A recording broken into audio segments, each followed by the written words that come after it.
You're watching KARK4 News at 4.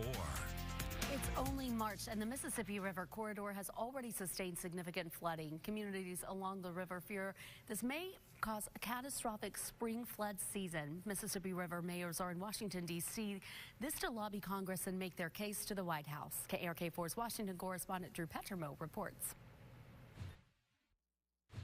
The Mississippi River is already high, and there's still snow that's going to melt.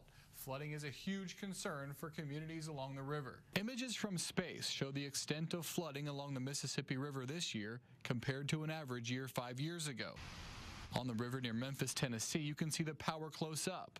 In the coming days, flood levels here are expected to reach the 4th highest on record. And we are here. Mayors from up and down the river are in Washington this week, asking the federal government for help. The worrisome thing is that it's very early in the year for it to be this high. Kevin Smith is a mayor from East Arkansas who says his city needs major infrastructure improvements to deal with river flooding. We're talking about tens of millions of dollars. Down the river in Louisiana, Mayor Lionel Johnson says the problem is impacting local business. Over the last 5 years, disasters are costing the Mississippi River economy close to 3% annually. While the mayors are in Washington, they're meeting with members of Congress and the Trump administration. They're asking for nearly $8 billion for an array of flood mitigation projects.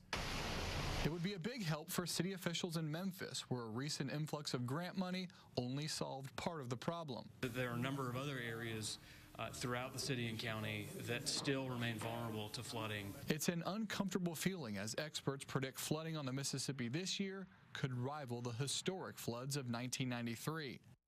During their trip to the White House, the mayors are meeting with top economic and national security officials. They say it's a sign of just how important the flooding issue is. Reporting from Washington, I'm Drew Petrimo, KARK4 News.